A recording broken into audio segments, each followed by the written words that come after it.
해법을 찾는 토론 이슈앤 식설 시작하겠습니다. 코로나19 일일 신규 확진자가 처음으로 7,000명대를 넘어서면서 최고치를 기록했습니다. 정부가 다시 방역 고삐를 죄었지만 이 코로나 확산세는 쉽게 꺾이지 않고 있는 상황입니다. 무섭게 번지고 있는 코로나 상황 지금부터 짚어보겠습니다.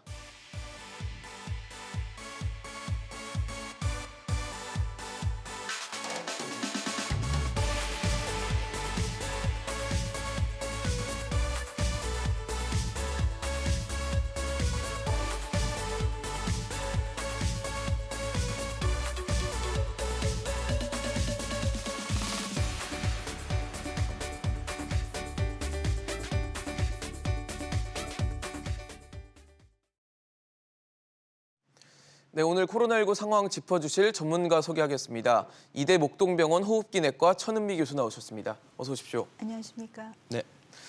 코로나 상황이 참 예상보다 더 빠르게 좀 일일 확진자도 늘어나고 있고 나빠지고 있는 게 아닌가라는 생각이 드는 게 어느새 신규 확진자가 이제 7,000명을 넘어섰고 뭐 일각에서는 10,000명, 12,000명까지도 지금 예상을 하고 있다 보니까 현재 방역 조치로는 이제는 좀 감당할 수 있는 선을 넘어선 거 아니냐 이런 걱정하시는 분들도 계시거든요. 교수님 보시기는 어떠십니까? 네, 지금 위드 코로나 시행 후에 이제 이동량이 급증하면서 네. 접촉에 의해서 감염이 늘었고 델타처럼 전파력이 높은 바이러스가 지금 우세종입니다. 특히 겨울이기 때문에 실내 접촉을 통해서 감염이 더 확산이 되고 있고 이 상태에서는 저희가 거리 두기를 같이 병행을 하지 않고는 접촉을 감소시킬 수가 없습니다. 물론 거리 두기의 전제 조건은 소상공인 자영업자의 지원이 우선적으로 진행이 돼야 되는 네. 것이고요. 또 하나는 확진자가 많이 늘다 보니까 많은 분들이 검사를 하러 지금 대기를 하고 계실 네. 거예요. 저도 검사를 저희 딸 하러 갔다 못 하고 왔어요. 아, 줄이 너무 너무 길어서요? 길고 춥잖아요. 그래서 그렇죠. 도리어 감기가 걸릴 정도고 그러다 보니까 검사가 늦어지고 검사를 하더라도 하루 이상이 걸립니다.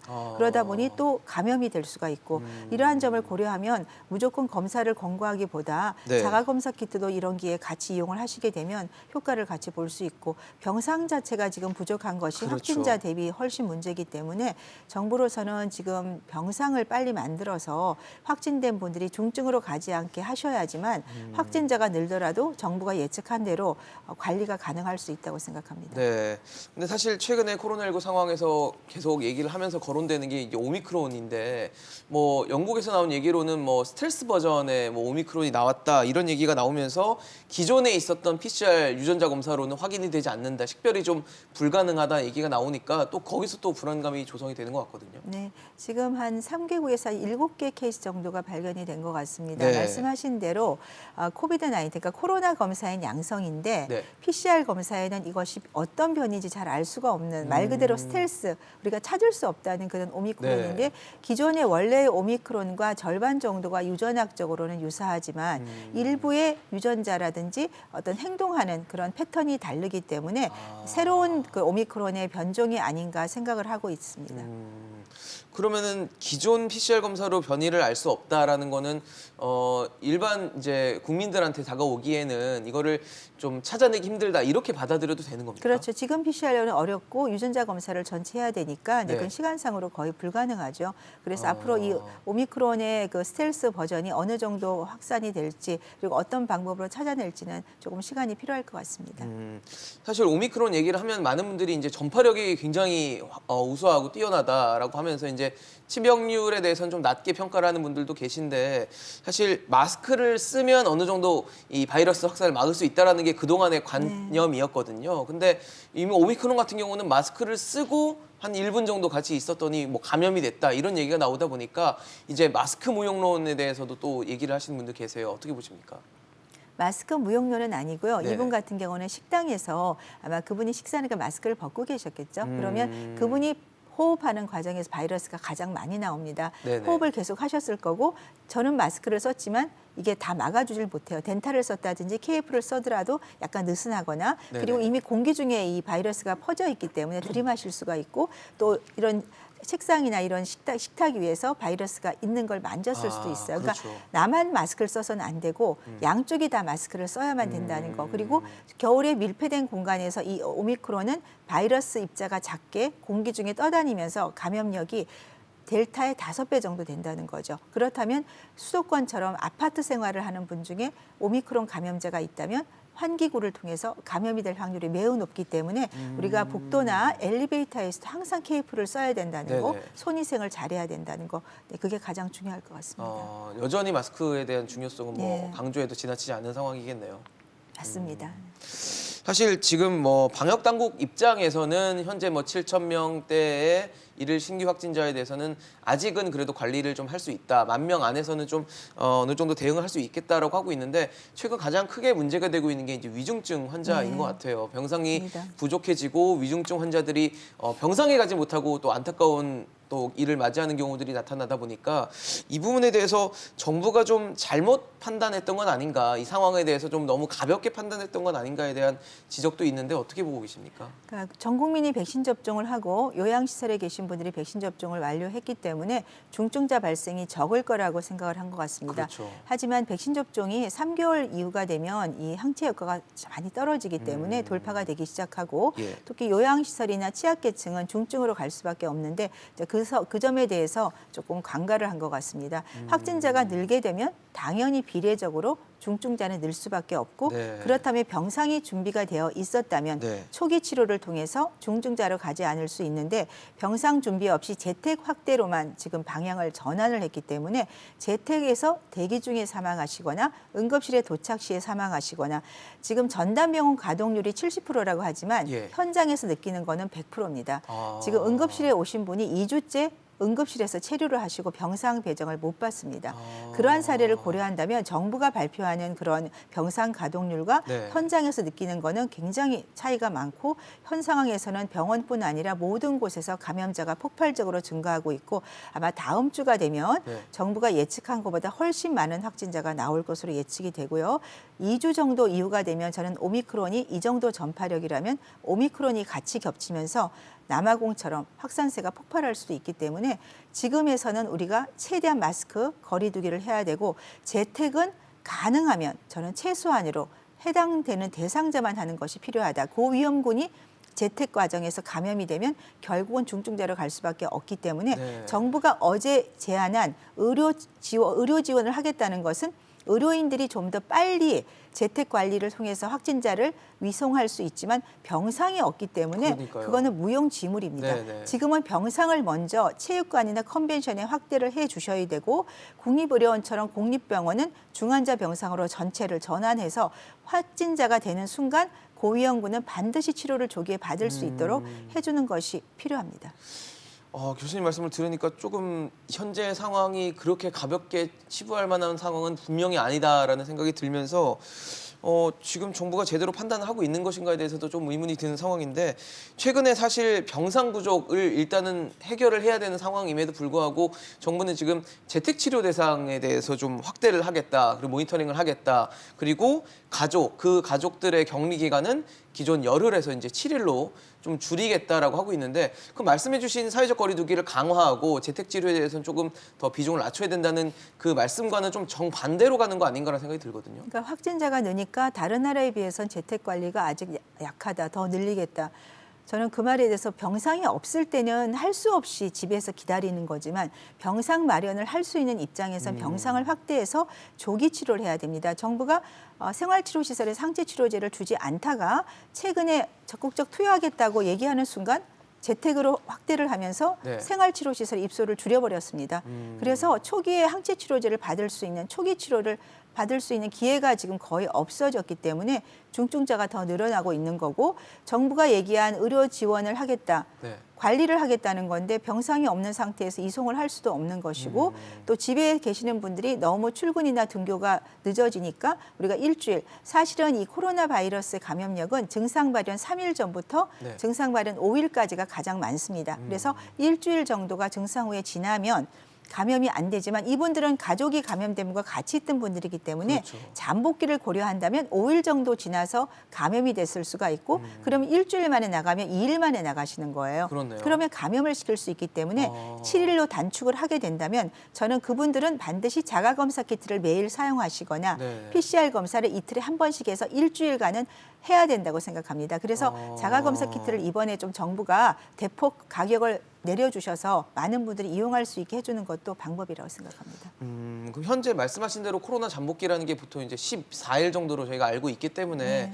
7일 만에 이제 재택을 격리를 완료하고 나간다는 거는 상당히 확산에 또 다른 영향을 줄 수 있는 요인이라고 봐도 과언이 아니겠네요. 그렇죠. 정부는 감염된 분과 동시에 이 가족들이 감염됐다는 전제하에 일주일을 말씀하신 그러니까 거예요. 시작점을 같이 보고 있는 그렇죠. 거잖아요. 그러면 안 되죠.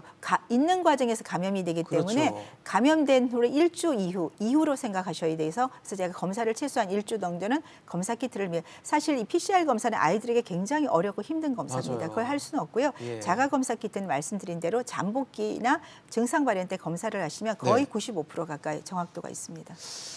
일단 정부는 일단 현재 상황을 좀 막기 위해서 이제 3차 접종, 백신 접종을 권고하고 있는데 그렇게 빠르게 늘고 있지는 않다는 생각이 좀 드는 경향도 있어서 좀 접종률을 좀 높이기 위한 방안 뭐가 좀 있을까요?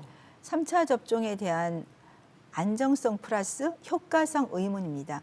이 3차 접종이 어느 정도 효과가 있는지 그리고 2차 접종까지 힘들게 부작용을 감수하고 맞았는데 3차 접종 후에 부작용이 오면 어떻게 하는지 그것이 설명이 돼야 되는데 아무 설명 없이 3차 접종을 하라고 하시니까 일단 맞아라라고 하고 그렇죠. 있거든요. 요양시설에 계신 분들은 이제 위중증자가 갈 수 있었으니까 의무적으로 맞지만 일반 국민 입장에서는 네. 2차 접종한 지 한두 달밖에 안 됐는데 3차를 맞으면 내년에 3차 3개월마다 맞으란 그런 얘기도 있거든요. 그러니까요. 네, 그런 점에서 저는 설명이 부족하고 과학적인 근거를 가지고 설득력이 있게 다가오시는 것이 필요할 것 같습니다. 사실 지금 우리는 백신 접종 기간 기간을 이제 한 4, 5개월 정도 잡고 있는데 말씀하신 대로 3개월 정도 지나면 이제 백신의 효과가 어느 정도 크게 좀 떨어진다는 점을 감안하면 이 기간을 단축시키는 것도 방법이 될 수 있는 겁니까? 그렇죠. 6개월이 지나면 현저하게 떨어지기 때문에 초기에는 6개월 후에 추가 접종을 권고했지만 그렇죠. 장기 이식 환자나 위중증 환자 입장에서는 이게 백신 접종 후에 한 달이 지나면 항체가 떨어지기 시작하면서 3개월이 되면 3분의 1까지 떨어집니다. 그래서 보통 3개월 이후에 돌파가 많이 되죠. 네. 그렇다면 우리가 이걸 4개월, 5개월로 하는 거는 사실 과학적 근거가 도리어 없어요. 근거가 없어요? 그렇죠. 위중증 환자에게 추가 접종이 필요하다면 3개월 이후부터 접종을 할 수 있게 하는 것이 효과적이죠. 다만 모든 국민이 맞기에는 저는 권고드리고 싶진 않고요. 네네. 이런 고령자나 기저질환자들은 우선 중항체 양을 올려놔야지 백신의 효과가 있는 동안에 바이러스를 막을 수가 있습니다. 하지만 대부분의 건강하신 분들은 2차 접종을 한 경우에 몸에 기억 면역 세포가 있기 때문에 바이러스가 침투하더라도 우리가 이겨내실 수가 있어요. 그러니까 그런 점을 감안한다면 2차 접종 후에는 우리가 개인 방역을 철저히 지키고 고위험군에 대해서 추가 접종을 격려하는 것이 필요하다고 생각합니다. 사실 최근에 이 코로나 상황이 이어지면서 그 청소년들의 방역 패스가 또 논란이 되고 있어요. 많은 분들이 걱정도 하시고 특히 학부모와 또 학생들을 위주로 많은 분들이 반발 혹은 걱정, 우려를 하고 있는 상황 속에서 정부는 일단은 밀고 가겠다라는 기조인 것 같아서 좀 뭔가 서로 이해를 구하고 아니면 혹시 방법에 대한 설명을 좀 더 하고 하는 그런 좀 과정이 좀 필요한 거 아닌가라는 걱정도 되거든요. 성인 감염률보다 학생 감염률이 당연히 늘었죠. 왜냐하면 학교에 등교를 했고요. 그러니까요. 학생들이 감염이 되는 거는 지역사회 확진자가 늘었기 때문에 가족과 지역사회에서 감염이 된 겁니다. 그렇다면 학교 등교를 원격 등교와 같이 병행을 하셔야 되고요. 그리고 가족 감염이 되지 않도록 개인 방역이나 추가 접종을 신경을 써주셔야 되는데 그 책임을 지금 학생들에게 돌리면서 학생이 접종을 하게 되면 이 감염을 낮출 수 있다는 거죠. 학생들은 성장기이기 때문에 사실 이 mRNA 백신은 처음 발견된 백신이고 단기 부작용은 알려졌지만 장기적인 부작용은 아무도 모릅니다. 의료진들 입장에서도 그런 면 때문에 학생들에게는 권고사항이지 의무적으로 맞게 하기가 어려운 상황이고 부모님들이 접종을 해봤을 때 부작용이 없는 분도 있으셨지만 분명히 부작용이 있는 분들도 있으셨기 때문에 내 아이에게는 그리고 일부지만 정말 치명적인 부작용이 있는 학생들도 있었거든요. 그런 걸 고려한다면 무조건 맞으라고 하기보다는 이 경우에도 과학적 근거를 설득을 해주시고 그리고 우리가 지역사회 감염을 감소시킬 수 있는 방안을 같이 강구해야 된다고 생각합니다.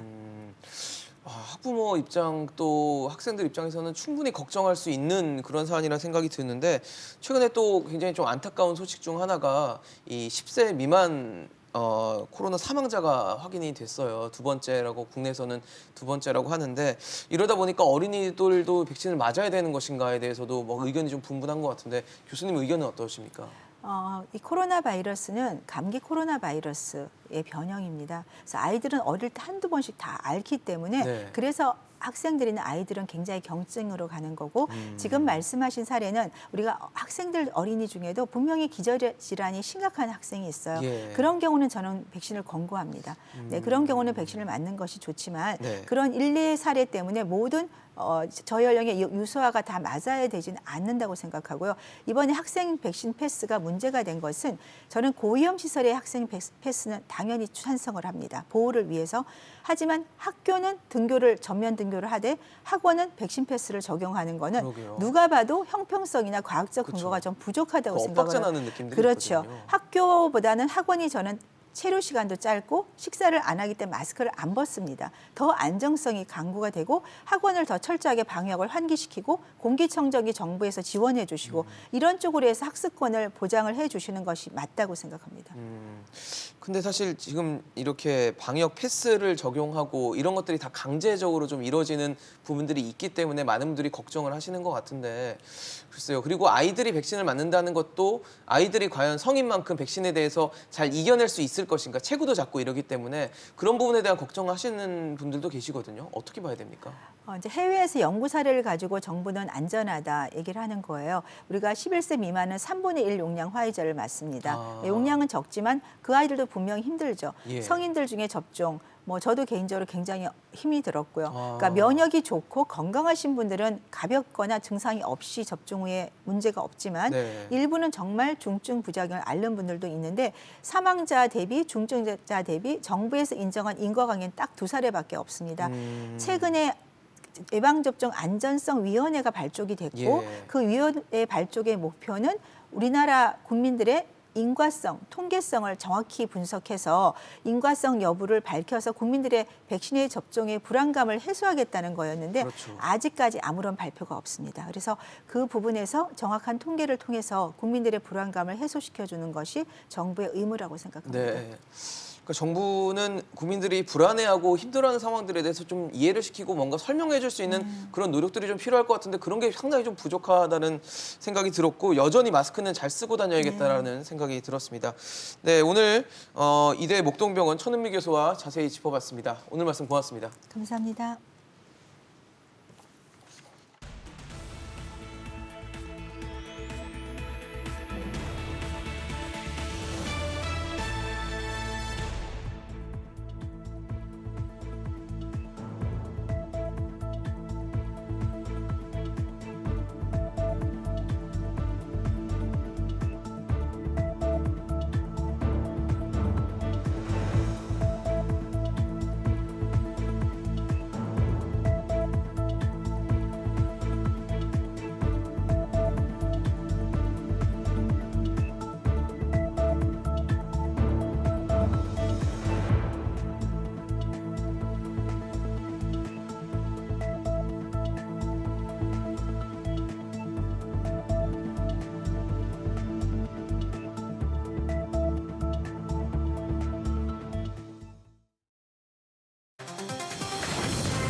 네, 글로벌 금융시장이 오미크론 변이 공포에서 조금씩 벗어나고 있는 모습을 보이고 있습니다. 하지만 여전히 불확실성 우려는 남아있는 상황이죠. 이런 가운데 시장의 관심은 곧 예정돼 있는 FOMC로 옮겨간 모양새입니다. 여러 변수에 쌓여있는 경제 상황 지금부터 짚어보겠습니다. 오늘 함께해 주실 전문가 2분 소개하겠습니다. 가톨릭대 경제학부 양준석 교수, 한국경제산업연구원 김광석 경제연구실장 나오셨습니다. 어서 오십시오. 네, 안녕하세요. 안녕하세요. 네, 오미크론 변이가 여전히 남아있고 지금 이게 우세종이 될 것인가 말 것인가를 두고도 여러 가지 변이 예상과 관측들이 나오고 있는 상황 속에서 미국도 그렇고 우리 증시도 그렇고 최근에 오미크론에 대한 충격도는 조금 상대적으로 좀 덜한 게 아닌가라는 얘기가 나오는데 아무래도 코로나19 상황이 2년 가까이 지속되다 보니까 이제 여러 가지 변이에 대한 학습 효과가 증시에도 영향을 주는 것인가를 두고 해석이 좀 남아있는 것 같은데 교수님 보시기엔 어떠십니까? 저는 개인적으로는 지금 학습 효과가 거의 없는 것 같습니다. 없다고 보세요? 왜냐하면 우리가 오미크론 처음 들었을 때 이 오미크론이 처음에는 그냥 남아프리카 공화국 일부에서 이제 했다가 뭐 지금 세계로 퍼진다고 하고 있지만 지금 아직까지는 굉장히 좀 숫자는 굉장히 적은 편인데도 지난주에 크게 그 시장이 반응했다가 네. 그다음에 또 지금 다시 또 시장이 돌아오는 걸 본다면은 이건 학습 효과라기보다는 아직 정보가 없는 상태에서 너무 많이 떨어졌으니까 지금 싸게 살 기회다. 뭐 이렇게 단기적인 측정을 하는 것 같지. 예. 이게 어떤 정보에 따라서 뭐 어떤 그 펀더멘털을 따지는 그런 변화는 아닌 것 같거든요. 그런 그 펀더멘털 그 정보가 있으려면은 그러면 이 전염에 대한 그런 그 정보가 나와야 되는데 그게 최소한 2주일 걸린다고 했는데 지금 정도가 지금 2주일 될까 말까 할 때거든요. 네네. 그래가지고 지금 첫 연구들이 나오기 시작하는데 이게 상당히 좀 그 결과를 보면은 지금 좋은 뉴스, 나쁜 뉴스가 지금 같이 나오고 있거든요. 네네. 지금 백신 2번만 맞으면 효과가 없을 것 같은데 그 부스터 맞으면 그래도 많이 보호될 것 같다. 이게 처음 나온 이제 그 백신에 대한 보고서고 그 다음에 또 어저께까지는 제가 조금 안심했다가 어저께 이걸 읽은 다음에 조금 불안해지고 있는데 네. 지금 확실한 거는 전염도가 높아졌다는 건 사실이거든요. 그런데 위중도는 낮아진 것 같다. 치명률이나 위중률은 낮아진 것 같다고 해서 그러면은 좀 감기같이 넘길 수 있겠다. 뭐 그렇게 좀 생각을 하고 있었는데 이게 만약 뭐 예를 든다면은 전염률이 10배 올라갔는데 그 위중증 발생률은 반밖에도 안 떨어졌다면 오히려 위중자 숫자나 사망자 숫자가 늘어날 수 있다고 누가 간단하게 시뮬레이션을 하더라고요. 그래가지고 이게 정확한 정보가 나올 때까지는 계속 약간이라도 좋은 뉴스가 있으면은 팍 올라가고 약간이라도 나쁜 뉴스가 나오면 팍 떨어지고 그런 구조가 좀 반복될 것 같습니다. 오히려 뭐 학습 효과보다는 일희일비하는 시장이 되고 있다라는 뭐 지적을 해주신 것 같은데 사실 오미크론에 대한 정보가 많지 않은 거는 분명한 사실이고 매일매일 하루하루 그게 팩트인지 아닌지 모르는 소식들이 계속 전해지고 있는 시장들이 어떤 영향을 주고 있다라는 생각이 들거든요. 네.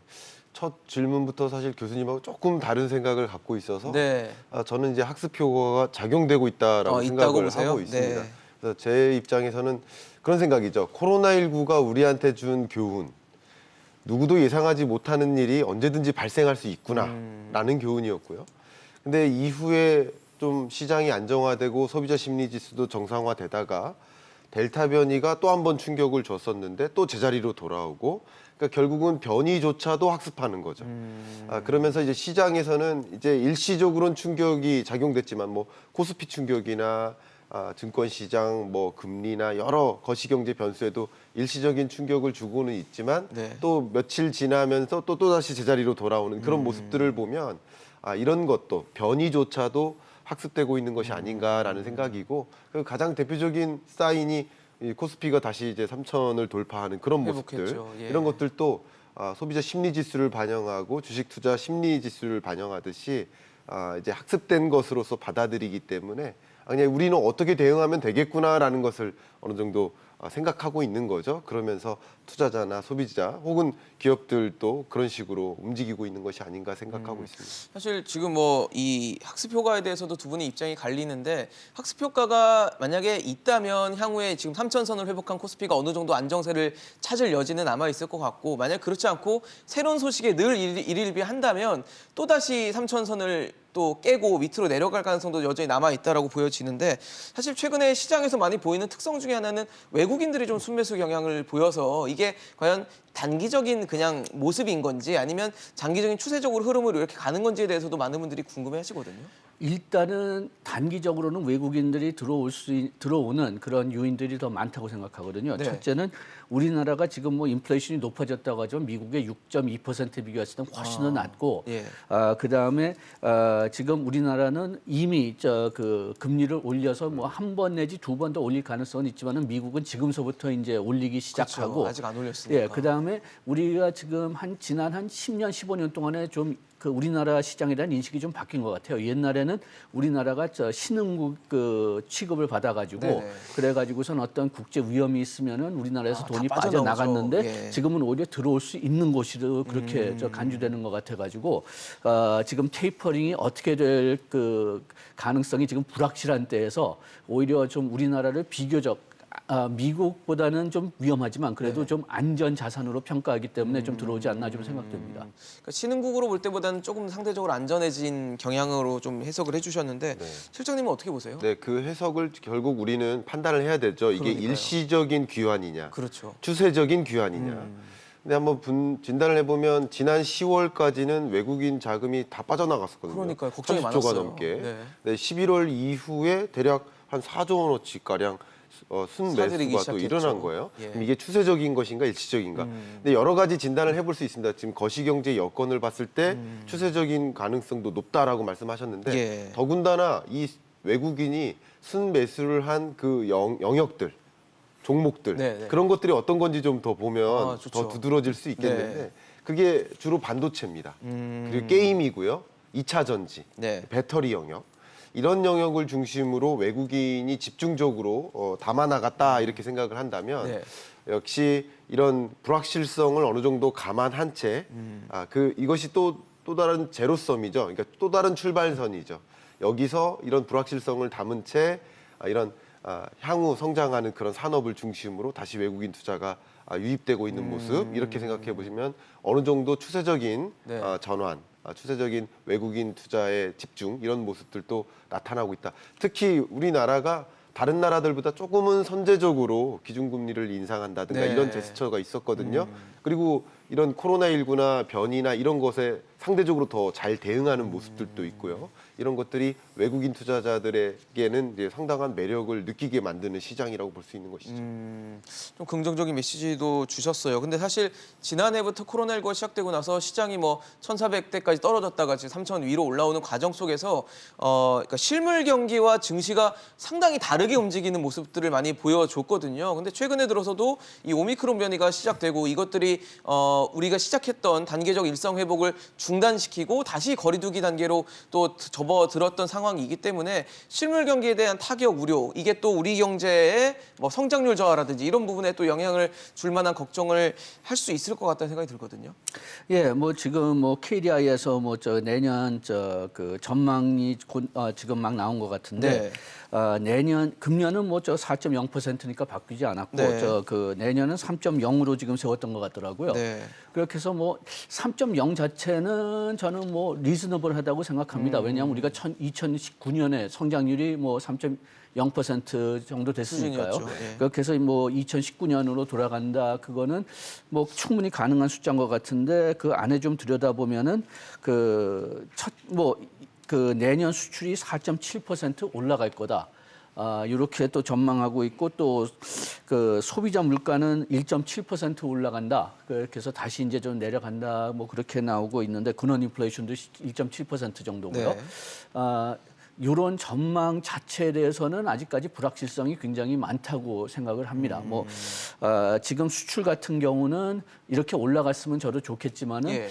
금년에 하도 역사적으로 높은 달들이 많아가지고 맞아요. 그리고 또 금년에는 외국 수요가 2020년, 21년에 그 정부 지원금이나 그렇지 않으면 우리가 생각하는 그 보복 수요가 상당히 큰 역할을 했기 때문에 요게 그 금년보다 오히려 더 높은 수출을 우리가 바라볼 수 있을지가 좀 개인적으로 좀 내년에는. 회의적이거든요. 그리고 소비자 물가도 아마 지금 있는 병목 현상이 좀 내려가고 그리고 네. 또 금리가 올라가면서 그 유동성이 좀 줄어들면은 지금 KDI 예상하는 그 1.7% 정도로 돌아갈 거라고 생각합니다.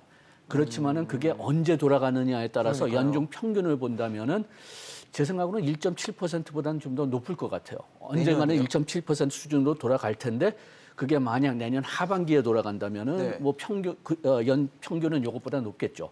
그리고 회복도 그만큼 또 늦어질 수가 있고 그래가지고서는 아직까지는 좀 불확실성이 상당히 많다. 좀 그렇게 평가하고 있습니다.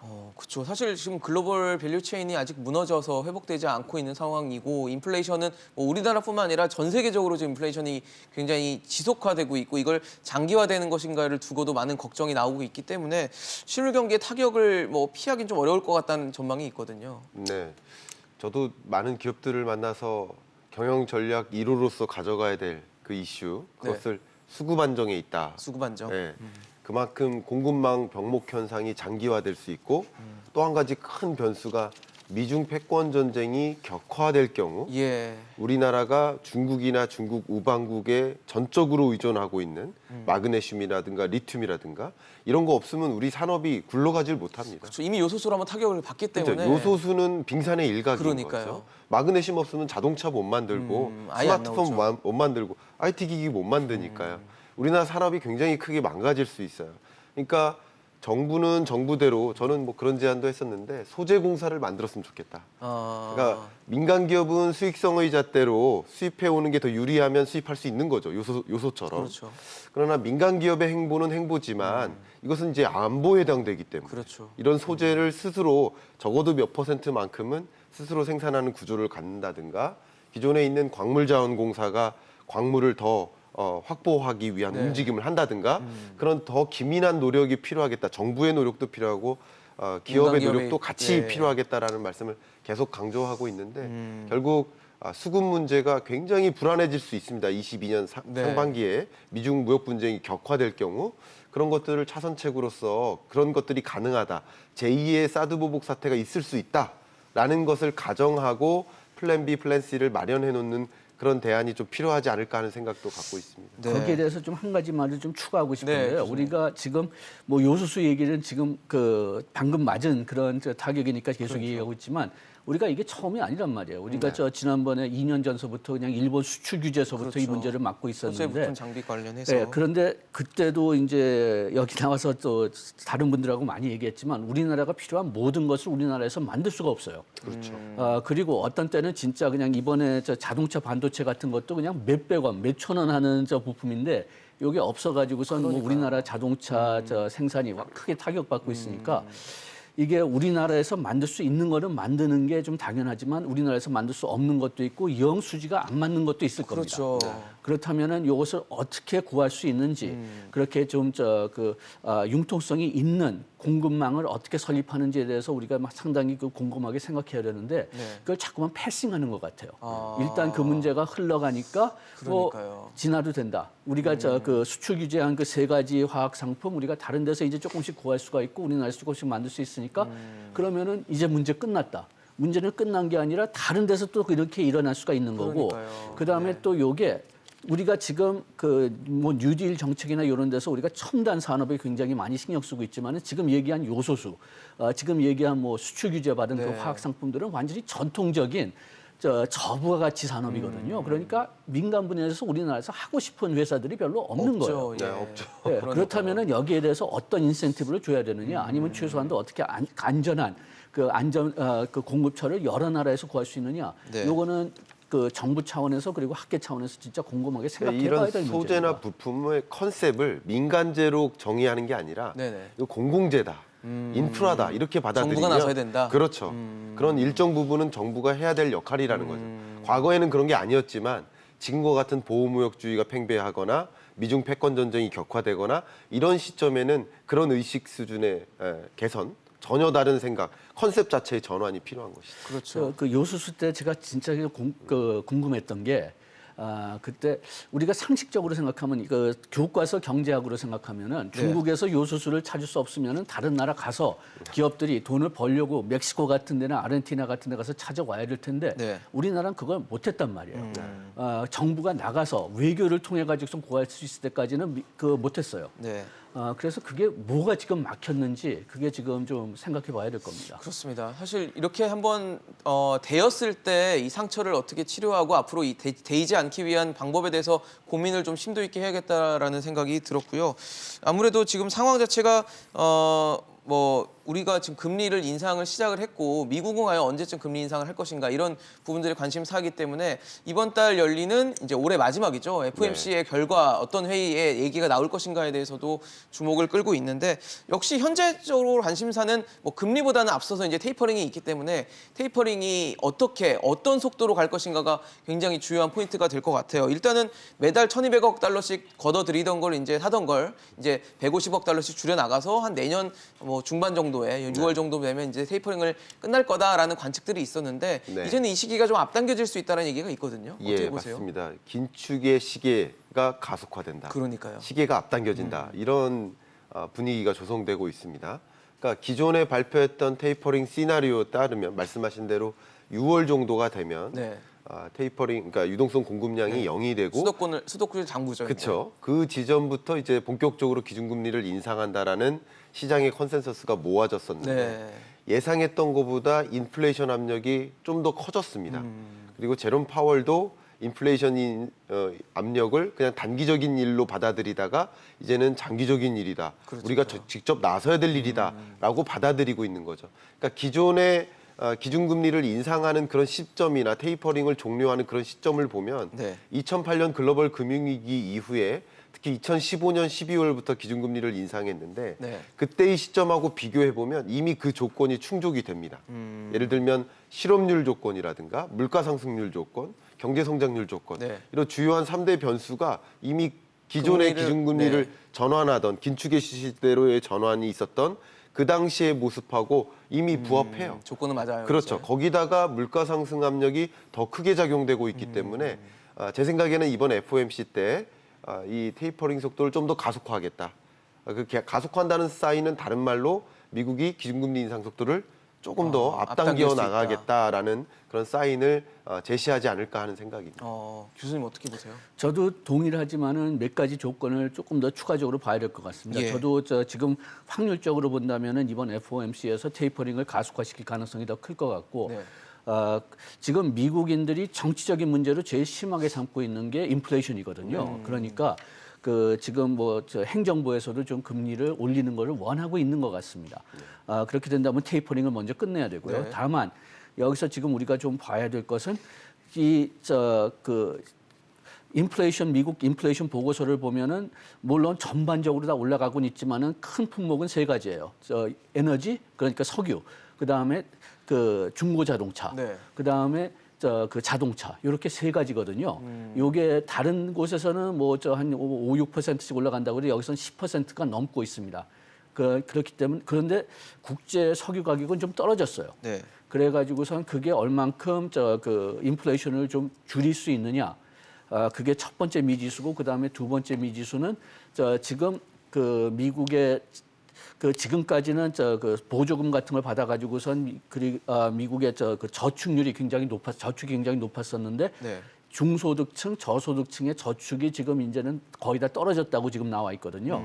그렇게 해서 그들의 반응이 어떻게 될까? 그 다음에 마지막으로는 지금 이 사람들이 일자리를 안 구하니까 부분적으로는 저축 때문이지만 또 아직 조건이 마련되지 않았고 또 이 오미크론 때문에 일자리가 어떻게 되느냐. 여기 세 가지가 아직까지는 좀 미지수라고 남았다고 봅니다만 지금 당장 현재를 본다면은 테이퍼링을 가속화시킬 가능성이 더 높다고 봅니다.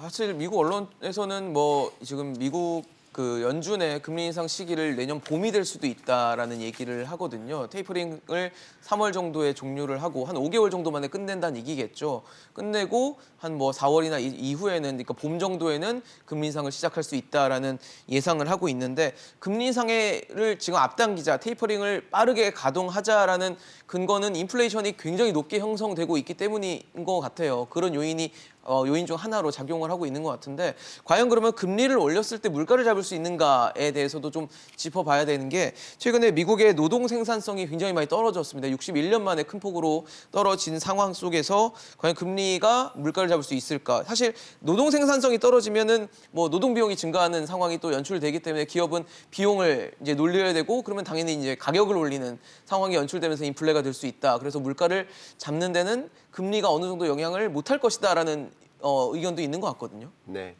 말씀하신 것처럼 인건비가 상승하는 거죠. 그러니까요. 더 많은 인풋을 넣어야만 같은 생산량을 거둘 수 있는 구조가 된 거죠. 그렇죠. 그러니까 비용도 증가하고 또 인건비도 증가하고 기업 입장에서는 생산성이 떨어지니까 그렇죠. 같은 수준의 생산을 유지하기 위해서는 더 많은 인풋이 필요한 거죠. 그럼 당연히 출시되는 완제품 가격도 가격을 올라가니까 네. 소비자 물가도 올라가는 그런 연결고리가 형성되고 있는 모습입니다. 근데 이렇게 형성된 이유가 여러 가지 이유가 있겠지만 그 이유 중에 하나가 과잉 유동성인 거예요. 기준금리 인하인 거예요. 근데 이 스탠스가 바뀌지 않습니까? 네. 그러니까 물가를 상승시키는 상승 압력으로 이 통화 정책이 작용했다가 이제 22년부터는 하방 압력으로 작용하는 거예요. 그러니까 지금 이런 구조 속에서 어느 정도 탈피되는 그런 모습을 보일 것이라고 저는 생각하고요. 예. 테크니컬하게 봐도 이 공급망 병목 현상이 22년까지 장기화될지라도 그것이 2020년 대비 2021년의 가격 상승폭만큼 21년 대비 22년의 가격 상승폭이 유지되기는 굉장히 어렵습니다. 그렇게 높게 가진 않을 것이다. 그러기가 어렵습니다. 어렵다. 그렇기 때문에 테크니컬하게 봐도 산수적으로 봐도 그리고 이 통화 정책의 여건이 완전히 전환되는 그런 기조를 봐도 물가 상승 압력이 생각했던 것만큼 뭐 22년, 23년까지 장기화되리라 이렇게 생각하지는 않고 있습니다. 그럼 이 기본적으로 유동성을 걷어들이면서 물가를 어느 정도는 이제 물가 상승 압력을 낮출 수 있는 요인이 되면서 그렇습니다. 거기에 금리까지 작동이 된다면 그렇죠. 충분히 물가는 잡을 수 있다라는 잡을 수 입장이신 있죠. 거죠. 예, 그렇습니다. 교수님은 어떻게 보세요? 확실히 인플레이션을 둔화시킬 수는 있다고 봅니다. 그렇지만은 그 미국이 그 2019년, 2018년 생각했던 거, 예상했던 것보다는 그래도 조금 좀 높을 거는 같습니다. 그렇습니다. 예. 그런데 지금 미국의 지금 단위 노동 비용을 본다면은 9.6%가 증가했다고 하거든요. 네.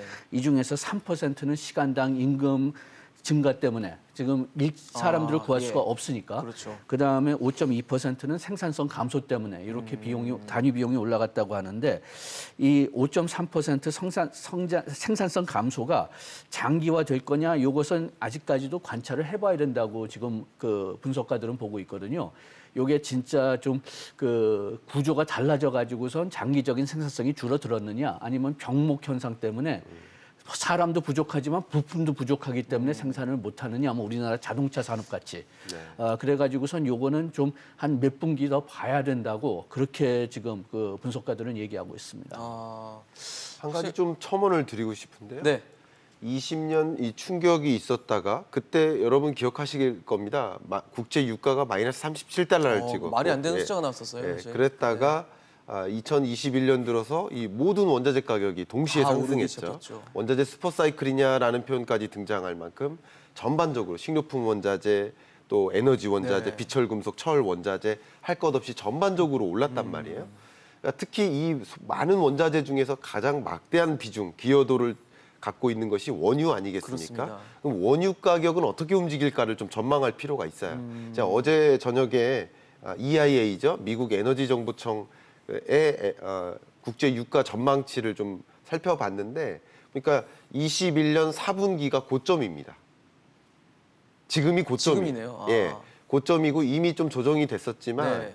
22년에는 1분기, 2분기, 3분기, 4분기를 거쳐가면서 네. 하향 안정화될 것으로 전망을 하고 있습니다. 일각에서는 뭐 100달러 얘기도 있었는데 그렇게까지는 안 갈 거라고 그건 보시는 주로 거겠네요. 마켓에서 얘기하는 거고요. 이런 미국 에너지 정보청이나 IEA 같은 이런 공공의 성격을 갖고 있는 그런 기관에서는 이 국제 유가 전망치가 하향 안정화될 거로 보고 있습니다. 그러니까 이제 모든 원자재 가격이 22년에도 계속 상승하는 것이 아니라 국제 유가를 비롯한 또 식료품 원자재 가격도 21년 대비 하락합니다. 오히려.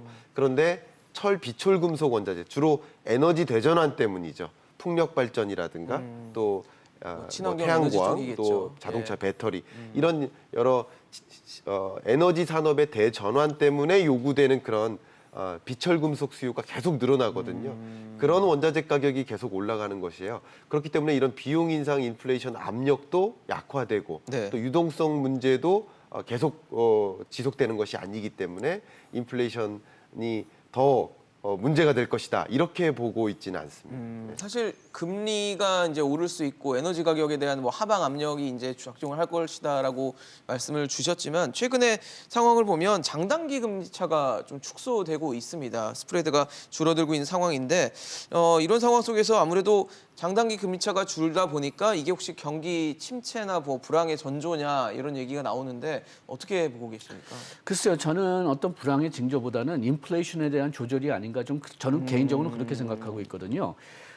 요게 그 과거에는 10년간 그 금리가 좀 계속 좀 비교적 네. 높았던 이유가 언젠가는 요게 금리가 올라갈 거고 언젠가는 뭐 인플레이션 다시 올라갈 거고 그게 예상됐지만은 다음 2년 동안은 아닌 것 같다. 그런 생각으로 이제 그 단기하고 그 장기 차이가 컸는데 지금은 인플레이션이 지금 당장 일어날 것 같다고 해가지고선 지금 그 시장이 재조절할 것 같고 그다음에 아까 파웰도 얘기했지만은 그렇지만은 그 전에는 이번에 진짜 그냥 인플레이션은 아주 임시적인 효과일 것 같다. 그런데 시장에서는 이게 좀 더 장기적이 되지 않을까. 그렇죠. 그래가지고선 이 인플레이션의 재조절 역할이 좀 더 크지 않나 저는 개인적으로 생각합니다. 그래서 금리차가 줄어들고 예. 있다. 예. 실장님은 어떻게 보세요? 네, 기본적으로 장기 금리와 단기 금리가 좁혀지는 현상은 이상한 일이죠. 더군다나 역전되면 정말 이상한 그렇죠. 일이죠. 그렇기 예. 때문에 어떤 불황의 조짐 혹은 위기의 걱정을 하는 조짐으로서 거거든요. 판단을 하는 거라고 해석하실 수 있겠고요. 기본적으로 10년물 금리, 장기 금리 같은 경우는 경기 판단이에요. 그렇죠. 근데 이 2년물 금리, 단기 금리 같은 경우는 이제 콜 금리랑 가까워, 네. 정책 금리랑 가깝다고 생각하시면 좋겠죠. 근데 지금 정책 금리를 인상할 만큼 뚜렷하게 경제 회복하는 모습이 두드러지게 나타나는 게 아닌 거죠. 실제 OECD 경기 선행 지수나 이런 지표들을 보면 21년 상반기만큼 강한 상승세가 아닙니다. 그러니까 회복 국면은 맞습니다만 맞는데. 그 회복세가 굉장히 강하진 않아요. 좀 둔화되는 거예요. 곡선 자체가 한풀 그렇게 꺾이는 가파르진 거예요. 않을 것이다. 네, 그런 모습들이 지금 이런 금리 차를 보여주는 것이라고 볼 수 있겠고요. 이런 것들이 어떻게 보면 기준금리 인상 속도를 좀 제동을 걸게 만들 수도 있고요. 네. 이런 것들 좀 추이를 지켜보시면서 특히 이게 역사적으로 굉장히 좁혀지는 지금 뭐 70bp 정도까지 좁혀졌는데 네, 이게 더 0.7 좁혀지거나 포인트죠. 역전 지점까지 오면 그땐 좀 더 많은 이 금융 불확실성으로 번질 수 있죠. 예, 그렇게까지는 되지 않으리라 생각하고 있습니다만 네. 그런 것을 좀 예의주시하면서 의사결정하는 게 좋지 않을까 생각합니다. 그렇습니다. 아무래도 지금 뭐 미국 FOMC의 어떤 얘기가 나올지 또 어떤 결정이 내려질지에 따라서 우리 중앙은행, 한국은행의 결정도 좀 달라질 수 있는 부분들이 생길 겁니다. 그리고 내년에는 또 대선이라는 이벤트도 있고 정권이 또 어떻게 바뀔지에 대해서 현재 불확실성을 갖고 있는 상황이기 때문에 이 경제 상황에 대한 우려와 걱정은 뭐 여전히 남아 있는 상황인 것 같습니다. 코로나19 상황도 계속되고 있기 때문인 것도 이유가 될 것으로 보입니다. 당분간 좀 추이를 지켜봐야 되지 않을까 싶습니다. 코스피가 3,000선을 회복한 것이 장기화될 것인지 외국인들이 매수세가 계속될 것인지도 좀 눈여겨보시면서 판단을 해보시면 좋을 것 같습니다. 오늘 양준석 교수, 김광석 실장과 함께했습니다. 이슈앤직설 오늘 준비한 소식은 여기까지입니다. 지금까지 시청해주신 여러분 고맙습니다.